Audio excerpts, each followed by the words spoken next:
દરેક નીતિની સામે કાયદાની રીતે ઊભો રહેતો SSK ન્યૂઝ ચેનલ।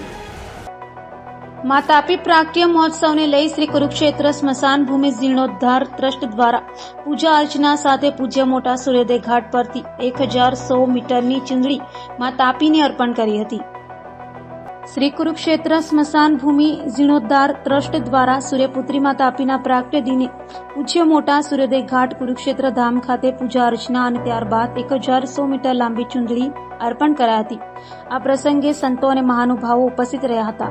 રૂંગટા પરિવારના સહયોગથી થયેલા કાર્યક્રમમાં પૂજ્ય સંત શ્રી મૂળદાસ બાપુ, ઋષિકુમાર, કૃણાલ પાઠક, અન્નપૂર્ણા ટ્રસ્ટના પ્રમુખ સહિતનાઓ ઉપસ્થિત રહ્યા હતા।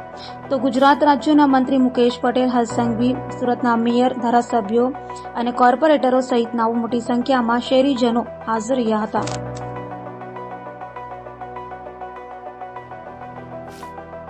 બાપુ ગુરુ શ્રી હરિબોલ સ્વામી રામમઢી આશ્રમ મૂળદાસ બાપુની નિશ્રામાં અમારી જ પાડોશી સંસ્થા જેવી રીતે અમારો રામમઢીનો ઓવારો છે અને ત્યાં રોજ તાપી માતાની આરતી થાય છે, એવી જ રીતે કુરુક્ષેત્ર મહાદેવના શરણની અંદર અહીંયા કુરુક્ષેત્ર ઘાટ ઉપર આજે તાપી માતાના જન્મ જયંતિ નિમિત્તે બધા ભક્તજનો એકત્રિત થયા હતા અને મા તાપીનું અર્ચન પૂજન કર્યું હતું।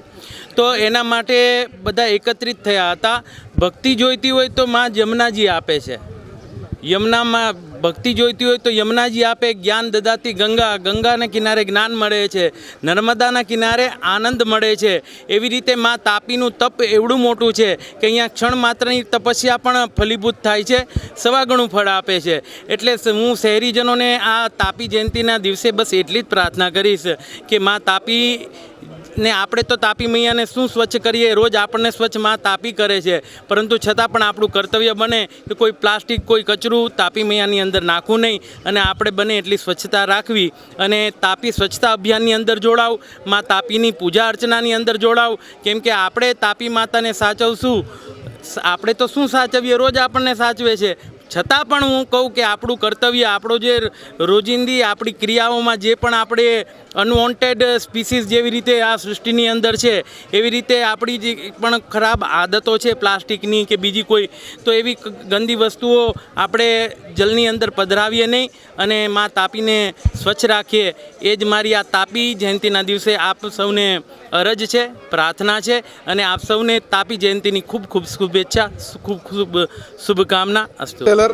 કુરુક્ષેત્ર સ્મશાન ભૂમિ જીર્ણોદ્ધાર ટ્રસ્ટ આજ રોજ પૂજ્ય મોટા સૂર્યોદય ઘાટ ઉપર અષાઢી સુદ સાતમ માં તાપીનો પ્રાગટ્ય દિન છે।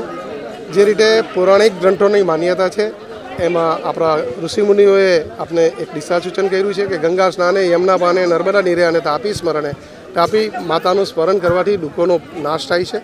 આ મા તાપીને મંગલમય પ્રાર્થના સાથે આજરોજ સૌ આગેવાનોના સથવારે પૂજા અર્ચના કરવામાં આવી, ત્યારબાદ મંગલ આરતી કરવામાં આવી અને ત્યારબાદ જે રૂંગટા પરિવારના સૌજન્ય છે તેનાથી 1100 મીટરની જે ચુંદડી મળી હતી ટ્રસ્ટને, તે ચુંદડી અર્પણ કરવાનો કાર્યક્રમ સંપન્ન કરવામાં આવ્યો હતો। ચુંદડી અર્પણ કરવામાં નાવ બી લગાવી હતી, તો કઈ રીતે એ સંસ્થા આવી અને મદદરૂપ થાય છે?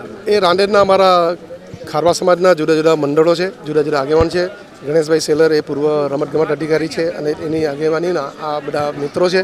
સૌ હોળીમાં દિવસે દિવસે કઈ રીતે આ મા તાપીના પૂજા અર્ચનાનો દિવસ આપણે મંગલમય રીતે સારી રીતે કરી શકીએ તેનું સુધારો વધારો કરી રહ્યા છે। આપ જોયો હશે ગઈ વખતે ચુંદડી અર્પણ કરતા હતા તો થોડી હોળીઓ ઓછી પડતી હતી સંખ્યાઓ, આ વખતે પૂરતી હોળીઓ લગાવવામાં આવી છે। ગાયત્રી પરિવારની બહેનો, અમારા કડવા પાટીદાર સમાજની બહેનો, એ લોકોએ દીપ શણગાર્યા હતા। અમારા ભૂદેવો છે તેઓએ પૂજા અર્ચના કરવામાં આવી હતી અને જિલ્લા રજિસ્ટર શ્રી ધ્રુવીનભાઈ પટેલ, આપણા કેન્દ્રીય પૂર્વ મંત્રી શ્રી શ્રીમતી દર્શનાબેન જરદોસ, યુથ ફોર ગુજરાતના શ્રી જિજ્ઞેશભાઈ પાટીલ, અમારા નીતિનભાઈ મહેતા, હરીશભાઈ ઉમરીગર અને પરમ પૂજ્ય સંત શ્રી મૂળદાસ બાપુ, હંસમુનિ બાપુના સાનિધ્યે ખૂબ જ ભક્તિભાવથી સૌ ભક્તજનો, શહેરીજનોને સથવારે પૂજા અર્ચના કરી, મંગલમય પ્રાર્થનાઓ કરવામાં આવી અને આપણા સૌના માટે આશીર્વચન મેળવ્યા। જે રીતે પાછલા વર્ષો આપણે સારું અને શુભ ફળ આપનારું રહ્યું છે તેવું આવનારું વર્ષ પણ આપણે સુરત પર આશીર્વાદ મળતા રહે એવી મંગલ પ્રાર્થના કરું છું। દરેક નીતિની સામે કાયદાની રીતે ઊભો રહેતો SSK ન્યૂઝ ચેનલ।